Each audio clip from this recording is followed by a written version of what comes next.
Weebale kwekuumira ku Kadaama TV nga olwaleero njagala twogere ku nsonga y'aba boss etandise okubeera nga etandika okuleeta obuzibu mu kwewandiisa kuno.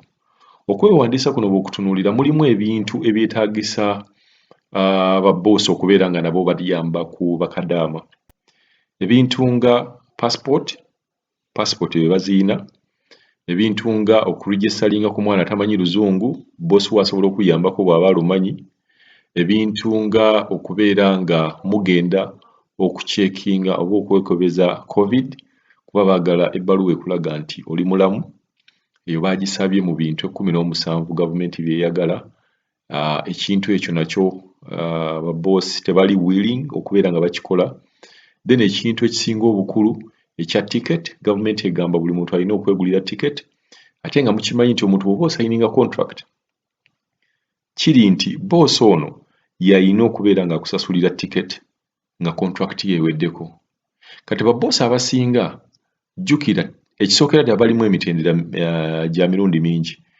Kale waliwo babosi abasobola okusasulira bakadaama baabwe ticket nga babakoledde bulungi nnyo nga bo bali willing, agamba nti kasita baggulawo ngenda kubeera nga nkusasula ticket abo we bali. Ne wabeerawo babosi be babanja n'okubanja nga kadaama ne ssente ze yali akoze yazimuwola n'ozimuwola. Oyo bosi ng'oyo bw'oba wamuwola ssente anaakugulira atya ya ticket. Ne mbeeramu babosi nga ye tayagala, nga ye akiraba obeera nga amubba obubbi okubeera nga akusasulira ya ticket. Ne wabeerawo babosi abagamba kasita ono musasulira ne muyamba process eno addeyo ngenda kuggyawo kadaama agenda okubeera nga nkolera. Kuba kati ennaku zino kadaama babbula. Engeri abaana gye batakyajja kakitegeeza nti beetaaga abaana kuba mujjukira nti buli lunaku wabaddewo abaana abajja mu UAE okukola. Naye emyezi gino gyonna, myezi nga3, tewali mwana yenna ajja mu UAE kubeera ng'akola. Kati kitegeeza bosi ono tajja kwagala kadaama kubeera ng'amuvaako. Ngenda kuwa story y'omuwala ono agezezzaako okwogera ne bosi we amuyambe okuregistalinga, amuyambe omugulira tiketi, amuyambe omutwala okutestinga COVID. Njagala owulirize bosi kiki kyamuzzeemu. Namusezezebo nkyebale ku mukwano webale okunatwanirira munayenze kyenzize okwogerako okugamba nze namalako contract yange mu April. Kati baleeta bino ebyokuregistalinga mbadde nga nkola ki mbigezaako ndigistalinge. Kati oluvannyuma ndowooza kwosajjo nagamba bosi wange namugamba nti gavumenti yaffe yasazeewo egenda kukola ki kuweereza ennyonyi ejje nga etujja mu zino ensi tudde waffe, naye tulina okuregistalinga online. Kyenjagala ne mugamba nze registration manyo obyekolera, naye kyenjagala kubanga baagala okutwala gundi ki passport egikola photocopy.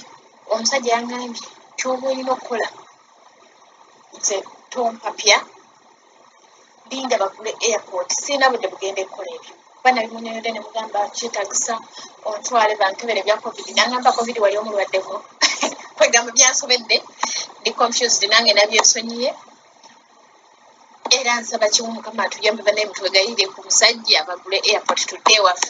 Naye ffe tumanyi kye tuliko, nojja n'ozuukuka 11 zennyini. Ffe tuzuukuka eno tuliwo wano Bannayuganda ab'ebinaanye tuli 3 era ffena contract zaffe zaggwako, naye olina ozuukuka ku 11 ez'ekiro olukona bwe pa kasita zola 12 nga tebakulaba nga bajja nga bakunkuna oluggi nga olufiirako. Naye omusajja yaŋŋambye we banaggula airport ojja kuddewa oba si kyo sayininga contract. Ne mugamba si bwe sayininga contract. Era munnaye nga lumu June ennyumba ng'ekwata omuliro wansi, tuli mu flat ng'ekwata omuliro, ennyumba bwe yajja ate laba Katonda ayogerera mu bantu.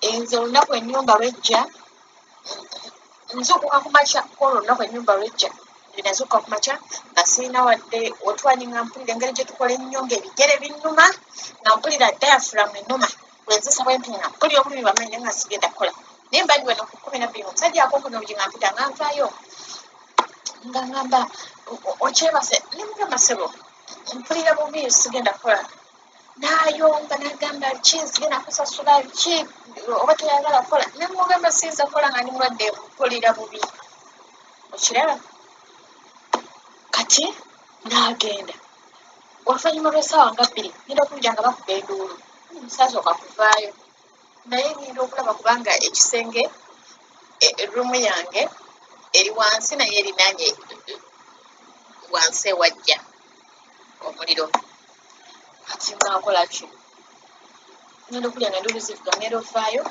nga ndaba enju yonna nga tokyalina bw'oyingirira kale kugyayo bino enju yonna ekutta omuliro baali waggulu nga beebase abamu nga beebase ekyayamba omusajja yali wansi naye munnaaye ne bagamba nti nze nayoky'ennyumba era bwe nali wano nga ndaba gundi gwe bagamba kadaama yayokyeza enju yabwe ne ndowooza babagamba nze naye ngenda okulaba nga si yenze kati omukyala munnanga abantu abajjanga munnanga bagamba nze yakoze eki nze yayokyeza ennyumba kati nyo tugenda ku kasasiro nga nsangawo omusajja kati omusajja bano aba collectinga kasasiro omusajja ngamba nti wayokyeza ennyumba gwe wayokyeza ennyumba ne mugamba ssebo sibimanyi n'ebyennyumba sinayokya ku nnyumba naye munnaaye bwe bubuzi bwe tulina ze njagala kudda waffe buli kimu kye bakola nti gwe okitegeera kati ndi wano njagala nakukola kikufuluma kubeera bwe ziwera 11 mu nnyumba eri nvaayo okumaliriza emirimu ku 8 nenzijja wano ate nentandika okugolola kati wenjogera no ndi muggolola era nzimaliriza ku sipiidi oluwera 11 bwe ppa nga nfulumirawo tandika tegenda kufumba mu nju ofulumyeyo ku ssaawa 3 mukwano tuli balwadde twegayirira bane mutwegayireko ku mu 7 ne ba ministers batuyambe bagule airport kubanga yo omusajja yaŋŋambye bano mikwano gyange tebasobola kwogera era wona bamanyi nze nkola ki nze njogera biki bagambye balinze bateekamu opika bonna nabaganye okusayininga contract ne bagambye tewabasayininga tebabalimbalimba nga babalimba muno bagenda kuggulawo airport mwaka mujja ne mbagamba nze mbeera kuno ku ssimu buli kaseera kubanga bali tebalina n'amasimu babagaana amasimu so omusajja namugamba ssebo nze ndi muka musirikale nze nyina okubeera ku ssimu nga njogera ne bba wange era kwekundeka mukwano mutuyambe weebale nnyo ssebo